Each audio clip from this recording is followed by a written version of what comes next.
Okay, well, obviously the South Coast isn't better, but it's an attention seeker, isn't it? So let's go for it. But it's what we know, basically, because it's where we are. So we just thought there was a bit of a laugh, basically. But this is our experience of the South Coast and diving in the South Coast. So here's a little map of sort of where we live, and we actually live here, Wortham Travellers. Can you see that on the screen? So our nearest dive site is Swanage Pier, which is about 1.5 miles away, approximately. We have a site over here at Studland, which we could talk about another time, but that's a site of contention at the moment with the locals. Then we have Kimmeridge. We can dive at Lulworth here when we were younger, not so much now. Osbington Mills that's more of a snorkel there.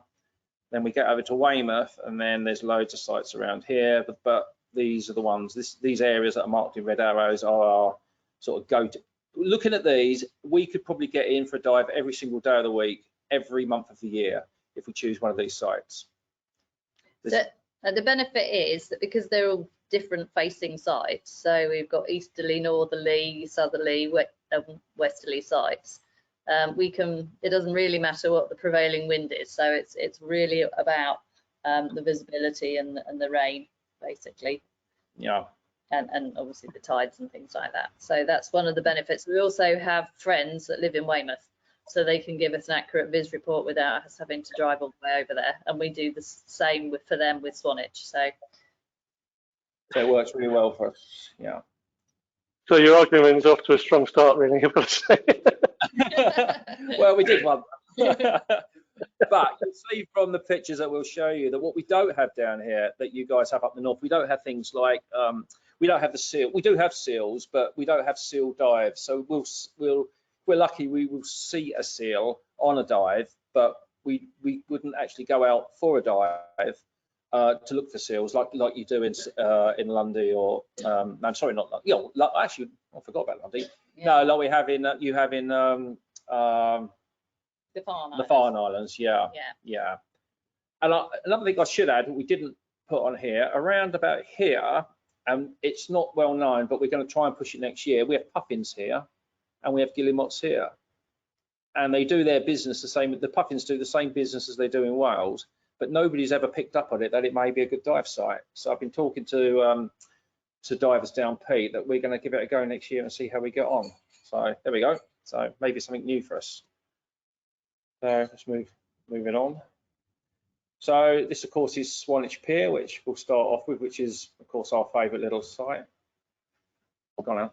So we're lucky because we're members of the Isle of Purbeck Sub-Aqua Club, and they have special access to the pier when it's not open to the public. So this was a New Year's Day dive for us, and you can see it was really cold. This was a couple of years ago, and so we were there for our New Year's Day dive, and we had, access to the car park. For those of the people that have never dived Swanage Pier, you can park on the pier, which is really helpful. And if you get prime spot, and if you are a pier master like I am, you get prime spot, and you can put your car here, and then this is the entry point just here. Or one of those. One of the entry points, and then there's a compressor here and a shop. So you're really set up for divers. And we also you can enter from here, and you can end up down here somewhere. Never done that bit, but yeah. And then Pete from Divers Down has got this is his shop, and he has it's usually a pontoon out there, and you can jump off there if you want. But as you can see, this is New Year's Day, and we look at the clarity. It was like June that morning. And there we go. And this is the new pier, which is about 100 years old, and this is the old pier, which is deteriorating. I'm not sure how old that is. It's pretty old. So you've got two dive sites. They're completely different. This one has more life, and we don't really know why, but we think it's because it's dark under there. It can be dark under there, and also we think it's just where people chuck the rubbish over the side, sandwiches and food and bits and pieces. We think that attracts them. This old pier is brilliant. No one goes over there. They really should. It's just the most beautiful thing, but people just tend to ignore it. But we don't, do we? We get to go over there, and you'll see some pictures later on that we've got. So entry, you can, depending on how deep the water is, You can swim from the steps to the new pier. You have to go through the weed in the summer. In the winter, there's less weed. It does get interesting when you've got to try and walk with all your kit and your camera equipment. And there's low water. And that was quite low water there. Then this is the access from halfway along the pier. This is our New Year's Day dive where there's trolleys so you can get halfway along the pier, and then you can basically do giant strides from this part of the pier, and you've already saved yourself a bit of a swim along the pier. So what we get under there, as I say, we don't really, I did once see a dolphin under there, unbelievable. I had a macro lens on, so you couldn't make it up, could you? But this was a dolphin. They called it Danny the Dolphin, and it was following the ferry to and from Paul over, back and forth, back and forth. It was a lone dolphin. They think it might have been a bit messed up in the brain. They're not sure. The story goes that if a dolphin gets a brain injury, the pack kicks it out and it ends up being solitary. So they think that's what happened to this particular dolphin, but no one really knows. So this is what we'll get July the 21st, guarantee it, same day every year, July the 21st, you'll get these shoals come in. I'd put money on it every single year now. It's in my diary now. So we get these shoals come in, they start off really strong like that. Then what happens is the mackerel follow them in, and then 2 days later, these shoals will be half the size because they're all getting eaten. And if you're lucky, then the dolphins follow the mackerel in. So it's all a bit of a chain reaction, really. So we get this. End of the season, this would be about now last year when the sun goes down very low. We get this beautiful sun. If you're lucky, you'll get a nice evening like this. So we get some lovely light under the pier. We do get some beautiful light under the pier, as you can see. So it's nice to have the structure basically, and I particularly like the fact that you've got the wildlife and the structure, and so you can get pictures there to sort of give you a bit of context.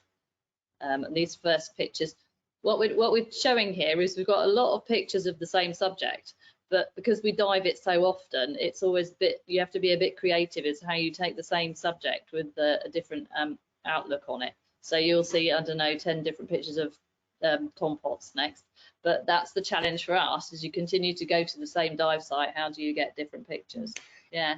So as I say, the light is one of the if this year's been particularly bad actually. The water for some reason this year has been very milky. We don't know, we have no idea why. We think it's because the water's been warmer this year, but this was last year, and we've had some fantastic light under there. But this is just what we get. I'm going to skip a few if you do that one. Can you do this one? All right, so I've been told I'm doing it wrong. This is a little area we call the cathedral. It's not what it's called, it's just we made it up, and it's just so we know where we're talking about. So if we say, just one of our friends will see at the cathedral, that's this area. It's just like a meeting point under the water. It's just so we've all got the same idea where we want to be or what we want to do. As I say, we have the rubbish thrown under there. So this is some sort of rubber. Well, it's a rubber block, or something. We don't know what they are or what they do, but they're always full of life inside these. You can see you'll get tompots and conger eels and things get inside there. So that's really nice. That they make a good home. And there's a lot of tires under there as well that used to be tied to the side of the pier. And there was somebody a few years ago got a bit of a thing up that they wanted to start pulling all these old tires out of the sea. I think it was called the 1,000 Tire Challenge or something. But at Swanage Pier, we refused to get involved. We wouldn't let them take them up because they're well, they're natural reefs, so there's an awful lot of stuff that lives in them. So. Yeah, so we wouldn't allow it. So they're still down there, and they're going to stay there as far as we're concerned, and let nature take its course, I guess. Pipes with crabs that live in them, as you can see. So just normal stuff. But it's just trying to make it look interesting, really. There's one particular lovely day of light that we had. It's Alison. Looking up, see these. I mean, so it depends. There's a program to replace the pier legs because it's one of the only piers in the country that is made out of wood, and the pier legs get eaten by gribbleworm, and so they need to be replaced every 25 years. But some of the older ones are all full of nooks and crannies and all sorts of stuff living on them. So they're always really great to get your eye in. And we've got a project from we haven't started it yet, but in our club. We're going to watch the new pier legs being colonised. So that's one of the projects that we're going to do, and see how quickly things move in. Yeah, so we've put a brass plaque on one of the new legs, and then we're just going to photograph it every year and see what happens. Just a bit of a See yeah, how things how go things on it. progress. But, yeah. So you'll see some of the pictures here, as you know, you'll find holes in the pier legs. So it's amazing that they're still holding it up, a lot of them. But Do the old legs get left where they are? Hell, we've got one in the garden. yes and no. Oh. They do pull some of them out. Yep, and then they have left some in, and they put some new ones alongside them. So it's a bit of a combination of them. Yeah. This is a picture I actually won an award with a few years ago, and I think Kirsty, who's here, she'll remember this. I think she'll remember this actual fish in this is actually an oyster. And if you look below it, there's some eggs. And unfortunately, I think Kirsty was there at the same time as me when I took this picture. And then about a week later, somebody got kicked off or something, and it was gone. So such a shame, but there you go. That's life, I suppose. Yeah, it's one of Alison's. Yeah, so this is the tom pot collection. Oh, so yeah. Basically, so how many different ways can you take a picture of a tom pot under the pier? So these are our attempts. Yeah, this is one. Actually, I like this one. This one is in Dead Man's Fingers. I was looking for something in there, and this thing just popped its head out. I've never seen a tom pot in a Dead Man's Fingers before. So anyway, I was quite pleased to get that. I'd like to have done better, but I've never seen him in there again. So there you go. Got to take the opportunity while you can, and obviously they're funny little creatures, aren't they? But everybody's done a tom pot. Everybody loves a tom pot. So it's just trying to get them in different poses and try to make it interesting. Of course, you get them eating all the dead stuff or whatever. There we go. And then moving on. So as well as the tom pots, then you've got a variety of invertebrates and the anemones. I love the snake locks. They're just brilliant. I love the colours of them. This one here, I think I did quite well in the UPY with this picture. This is, I think, a leechy spider crab, which lives in the anemones alongside often with the shrimps. There's another one there. Then our favourites, the shrimps. I love them. I just cannot pass up a shrimp. Apparently, they were first spotted in the UK waters on the Swanage Pier in UK mainland waters. Yeah, in 1980. Pete, when was it? 1985 or 87 or something like that? No, I think it was later. I think it was Matthew Doggett that found Was them. it? I don't know. Yeah. So, I think it was the 90s. Yeah, it was in the remember the 90s. 90s, there we go. So yeah, how many different ways can you take an anemone shrimp? I tried a few. I love them, absolutely love them, you know, and it's each time I go in, I want to try and, you know, get another one.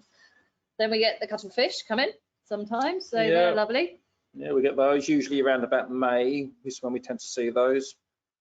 We'll see them for a while. They're great fun as well. You get the friendly ones and the non-friendly ones. So we had one, I think this was one that was there on, this was the bee suit splashing, wasn't it? I took this one on the bee suit splashing, yeah. Yeah. Yeah. I think this one was for a few years ago. Paul had a very curious one, didn't he? He stayed with you for a while, I think. Yeah, this one just kept following me around, yeah. Yeah, this one I followed around on one of our club, it's not a great picture, but I had spent a whole club nut dive with this particular individual, and he was not bothered about me at all, but he was busy trying to catch his dinner. So, yeah, which I think he did get a few. And yeah, so you get them, it's all good fun. And then so fish life. So yeah, unfortunately we do have quite a few sea lice there. I don't know what kind of fish that is, but there's often them. And then these are lovely. These are the cork-wing wrasse, and they build nests under the pier in May. And so you'll find them all over the place. You'll find the nests, and they're always there, and they're easy to photograph. This particular individual, you can see his nest up here. This is his nest here. It's a collection of seaweed, and you can't quite see it, but this is a spider crab. Spider crab has crawled into his nest, and he was really, really cheesed off with the spider crab. So he's kept pecking the spider crab to get the spider crab off. So he wasn't interested in me at all. But you often do find spider crabs in the nests, which they don't like. And yeah, and spider crabs all over in May, absolutely covered in spider crabs in May, and they can crawl up the legs. And you had one land on your head once, didn't you? Yeah. Yeah. This one's got its lunch going on here. Right. Love suckers. Yeah, we find these sort of earlier on in the year, and if we're lucky, we'll see them under the pier, which we were this year. But what we do is we don't tell anyone. We wait till they leave, and then we'll let people know, because unfortunately the old jungle drums can get around quite quickly, and you'll get spear fishermen and everybody down there trying to kill them. Last time we said something over at Sandsfoot in Weymouth about lumpsuckers being there, and the next time we went, they're all dead. So you do not want spear fishermen knowing anything, really, if you can keep it quiet. So what we learned quite quickly is, if you see anything interesting, really interesting, say nothing for a while, let it go about its natural course, let it do what it needs to do, and then when it's moved on, then, you know, show your pictures if that's what you want to do. So yeah, just this is a nice selection of fish. So this particular scorpion fish did a nice big blue yawn at me, and I didn't know they had blue mouths, but yeah. We've got black-faced blennies. I think that's a goby. That's another blenny sitting on the pier legs. They're quite cheeky there. They just sit and look down at you. Quite nice to get the background of the water. Now, scallops don't actually live under the pier, but we sometimes find them under there, because the fishermen will put the baby ones back. If they bring a bag of scallops back and they're deemed too small, they'll chuck them underneath, which is why there are occasional scallops in there, but not often. Sea hares. I won a competition with that years ago. First one I think I ever got an award for, that one. But they're great fun. Yeah, we get lots of those. Prawns living in crevices. We sometimes get massive amounts all together, but they do live under the legs and things, so they're quite difficult to get to, these things. End of the year now, actually now, underneath the pontoon, we get these hydroids growing upside down on the pontoon, and we get these little amphiboids living in them. And I've got to try and get in this weekend to try and photograph them, because what happens is they pull the pontoon and jet wash them off, so they've gone completely. So it all seems to be this time of year. Don't know why it's never earlier, but there you go. So we do learn, and there's the same amphiboids again, amphibians, what we call them, on the hydroids. So they're great fun if you can find them, or they get jet washed away. And then nudibranchs, we have a variety of nudibranchs, but I seem to delete most of mine. Edmund sellers, which are the old flabellinas, don't know why they changed the names. And then what's that one? Oh, I don't know what they are. Yeah. But you can usually, they live on the pier legs where it just gets dark. So if you want to go and photograph an Edmund seller, they'll always be in the same place. They're really easy to, once you dive there regularly, you know where they are, and you could go and show your friends. So it's helpful. And they're, let's go back. They're, what's the worms called? They're called horseshoe worms. Horseshoe worms, yeah, sorry, horseshoe worms. They're a great little subject as well. That's these things here, horseshoe worms. We get those. We get those come along. And more nudibranchs, of course, as you can see. Jellyfish swarms, you get these swarms of jellyfish come in. Haven't quite worked out photograph them yet. I'll have another go next year. So those things, and of course that one, I think people may have seen that before, possibly. These, yeah, same thing. Jellyfish. We get the rays under there if you're lucky. Sometimes, yeah, undulate rays come in. They're not there regularly, but you can see them occasionally. Yeah. So it's nice. This is the old pier. Now we've moved over to the old pier now. Okay. So this is what the legs look like. As you can see how they wear away. That's the gribble that does this. This is what eats the legs. Here. This is why this pier was abandoned, actually. So that's from the old pier looking across to the new pier. Some of the fishermen tend to do now, they use the old pier for their keep traps, their keep nets. So if they're lobster fishing, what they'll do, they'll keep a pot under the old pier and put the lobsters in it to keep it fresh. So there's always it's tempting to let them out, but you would never do it. It's more trouble as well. In lockdown, but anyway. Yeah. Little pipefish over there, as you can see, it's very grassy. And we've got, this is one of the old pier legs, which I just think they're outstanding. Covered in an end. Look at it. I mean, look at them. They're just absolutely covered. Another keep net with a little tom pot looking in, trying to set the lobster free, but didn't quite manage it. And then we've got the hydroids again. Lovely little thing. Yeah. So this was a freed lobster, actually. He was our friend. But during lockdown, he was in a pot, and we felt sorry for him, so we let him out, and he just followed us around. He was like a little dog, wasn't he? Peachy, called him Peachy, yeah. We saw him 2 or 3 dives. Yeah, he's quite happy. Yeah. Right, this is our club boat. This is our little rib that we go out on occasionally on a Wednesday evening if we want to go and do a drift dive or something. So there's, as you can see, everyone's middle-aged and old, but there we go. So it's our little boat. We meet up on the pier on a Wednesday evening and we go out. And then of course we've got things like this. So we've got the Valentine tanks that we did a lot with a few years ago. So there was a project to photograph them for IPSAC, so they did a big study on them. It was, well, it's actually for the 75th anniversary Yeah. of Operation Smash, which was a top secret operation. These tanks were supposed to float. They were supposed to sail. They got a propeller on the back. That was the idea. And they went out one morning. Apparently Winston Churchill was there watching them go out Studland Bay, and they went out about half a mile or something, and all sank, and quite a few young men got killed, sadly. But no one knew about it. It was kept secret until after the war. In fact, for about 20 years after the war, no one was told anything about it. And then divers found them. The Royal Navy weren't too happy, so they went there and blew the tops off most. We think there's 7 out there, and they blew them up, but they missed this one. So this is the one that's still got its head on and the gun turret. We've dived the others, but really they're just scraps of metal. This is the most photogenic because it's still got the gun on it. Yeah. Yeah. So then it's how many different pictures of the tank can you take? So Yeah. there's a few here. So But full of life, absolutely full of life. It's like a little reef of its own, actually. Sits at about 15 meters, so it's a nice easy dive. You don't need to worry too much about your air. but if you go with a load on the boat, it's quite easy to kick up the crud. So yeah, we try and As you go can see. when there's only a few on there, because if you've got more than sort of 10 people on it, it will be full of crud. Yeah. So, So there we go. Looking down, full of congers and eels and things. I see where time's getting on. Actually, really. Yeah. Blimey, how did that happen? Yeah. There we go. More tank life. Absolutely covered in bib. New life growing on it. Like this, we do this every year. The club go down and put a reef on the tank to, obviously. commemorate the Commemorate- lost souls. Yeah. yeah, There were 6 yeah. people that died, I think. Yeah, so we go down and put that reef on every year if we can. Something quite nice to do. If we're lucky, we get a member of the Royal Artillery Tank Corps come if they've got a diver based at I can't think the name of the site now. Anyway, he'll come along and come down with us. Actually, this was yesterday. This was down on the Fleur de Lis. So we're back out. We're still out in the bay. So this is on the Fleur de Lis, and this is the right time of the year for John Dory. So It was a really cruddy, silty dive. it was, wasn't it? yeah, and these things are so difficult to photograph. They just turn the backs all the time, but one day I'll get a decent one.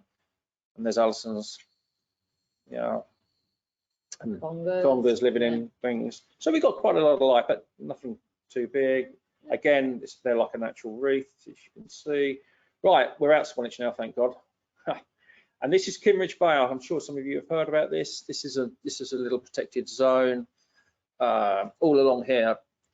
It's a no-take zone, isn't it? So And all along here is fossils. You might have heard of the Etches collection, but this is just full of dinosaur bones and fossils and everything all along here. So if you're into fossils and stuff, you can do this.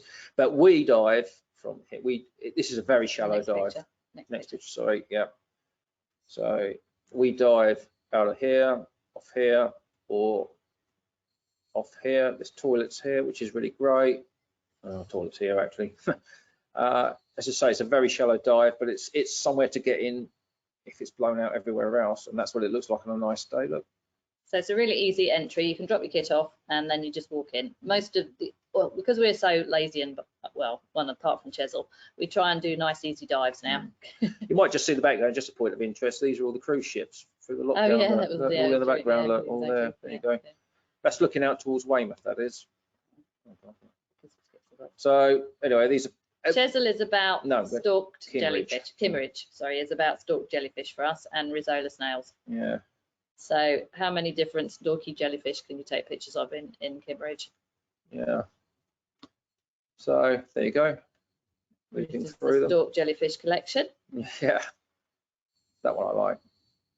And also it's about gem anemones. These little things. They're Yeah, great. which are Loads cute. of these. Yeah, lovely. Yeah. And then there's some small invertebrates. So we've got there's nothing big in Kimmeridge at all, and it's only 2 meters deep. So it's really, if you just want to go and you get wet and just float about a bit. If you can't get in anywhere else, there's some, a sort of let's have a go there type dive.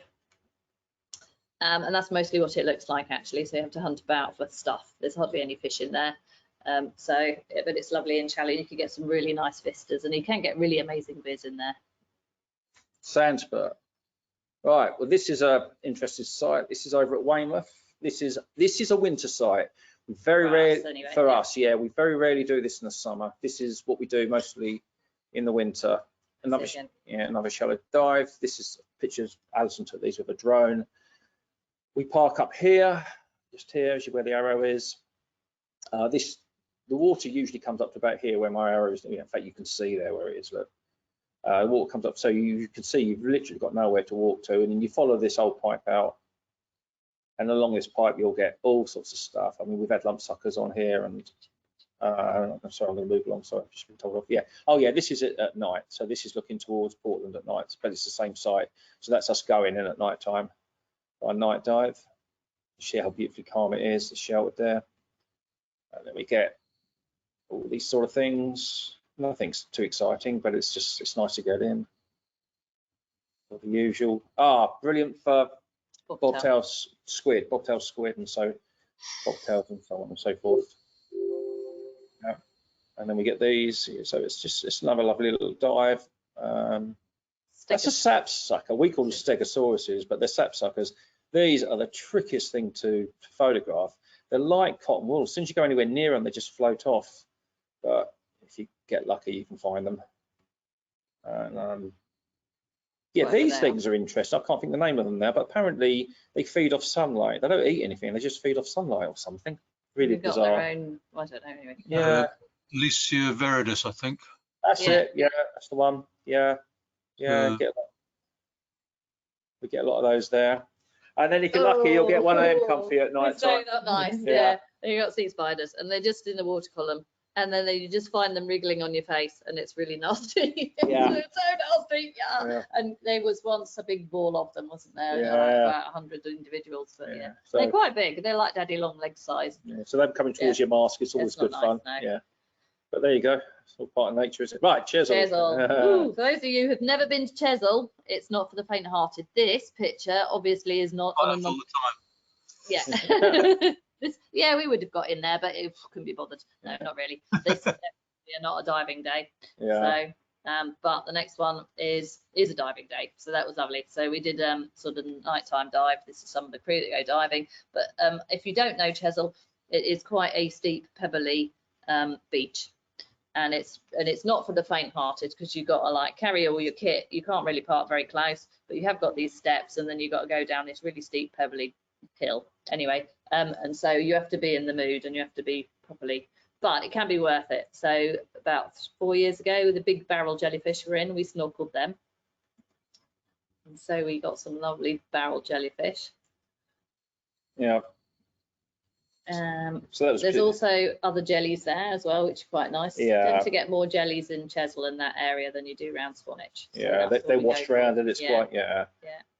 But you also get the little nudies, and you'll get the. Well, you get all sorts in there. You get seals in there as well. Although we've seen the seal from the shore. We've seen the seal from the shore, but not when we've been diving. Yeah, which is a shame. Yeah, and there's lots of cuttlefish in Swanage, in Chesil as well. So if you want to see cuttles, that's a good place to see them. Yeah. Right, now this is a little secret. This is as in. Yeah, you're in the know now, because not many people know about this. So we are sharing real secret information with you here. Right, this is Ferry Bridge. This is the bridge that joins Portland, the island of Portland, to the mainland of England. So this is Weymouth, and this is Portland here, which used to be anyway. And there's a bridge here. And it wasn't the old ferry, but now they've bridged it. It used to be a ferry years ago, probably about 100 years ago, but they bridged it. And just where this arrow points, I'll go on to the next picture, there's the bridge. Now, this is unknown territory around here. It's amazing, but you can only get in there once in a blue moon, and you have to know, you never try this unless you're with somebody that knows what they're doing. Because it's tidal, you've got to do it on slack. But if you get caught in the tide, you're gone. Well, it depends which way you go, right? Yeah. So if you go on the incoming tide, you end up in the Fleet, so that's not too bad. If you go on the outgoing, you end up in Portland Harbour, which wouldn't be ideal. Yeah, it wouldn't be good.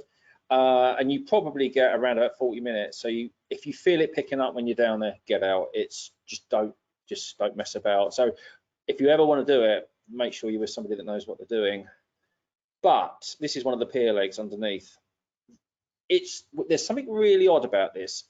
The colour of the water on the outgoing tide is green, and the sunshine comes. We don't know why. I mean, I think it's like one of the nuclear reactors leaking on a submarine around the corner. I don't know what, but it's the weirdest thing. On the outgoing tide, the water is green, the sunlight shines green, as you can see. But on the incoming, it's clear and like that. And these are all the legs. It's absolutely, blue modes and enemies. we don't know why the difference is, but you get blue water on the incoming, on the outgoing. Oh, I got that wrong. Anyway, either way, we just don't know. Stuffed with life, and it really colourful, really colourful. So you get yeah. All right, now So coming to the ends now, but yeah, so this is a bit further away from our local stomping ground, but because we're not that far, well, let's say it's about 4 hours for us. Cornwall is our new fave, and this particular arrow there is pointing at Porthcaris. For those of you who haven't done it, because it will be an absolute mammoth trip for those up north, Porthcaris is an amazing dive site for the shore diving. So that's it. Basically, you can camp down there if you want. You have to do. I wouldn't recommend a big truck because the really windy roads to get in there. But this clump of rocks in the foreground here, you could do a shore dive. Yeah. It's got the most amazing jewel anemones on them. So we went to do the jewels, and that was the one reason we went, and we loved it. So you've got these rocks absolutely smothered in jewel anemones, and these ones are called what are they? No they're idea. a different kind of anemone. Who knows? Cap coral, That's right. Yeah. And we're learning now. This is all new to us. This is new territory for us. So, but what we're doing is we're trying to, because we now realise we actually don't live that far from Cornwall. Really, we're going to try and do a bit more. Because you don't get these. You get some jewels in Swanage. Yeah, we should have said. Yeah, we get jewels on. There's one, two wreck. The Black Hawk wreck have got them. And there's a wreck at the Adelaide in Chesil Beach has got them as well. But they're really quite. You either have to go on a boat or you have to honk your stuff right up and over the beach. Yeah. In the wrong, difficult part of the beach. So, but these are quite easy to get to. These ones, once you're down there. So obviously they're beautiful. But we've only had one go at them really. So I know some of you guys have got some fantastic pictures of them, and hopefully one day we may get some as well. They're new for us, so there's ours are a really small collection of the jewel anemones. But then we don't get kelp like this where we are in Swanage, so this is really lovely kelp. I think it's a different variety from what we get up here, but that was nice, and you had a cuckoo rest there, and we don't seem to get many starfish here either. So yeah, and then more jellies down there, which is nice, and then just a bit of rock pool stuff. When we couldn't dive, that was a rock pool. And that's it, really. And then there we go, and that's the end of our South Coast dive tour from what we know. And these was nearly all shore diving, apart from the tanks, obviously. But that's about a bit of what we do. So, but what we like is that we can get in every single week if we want to. Yeah, summer and winter. Summer and winter, and we dive every week of the year nearly. Absolutely.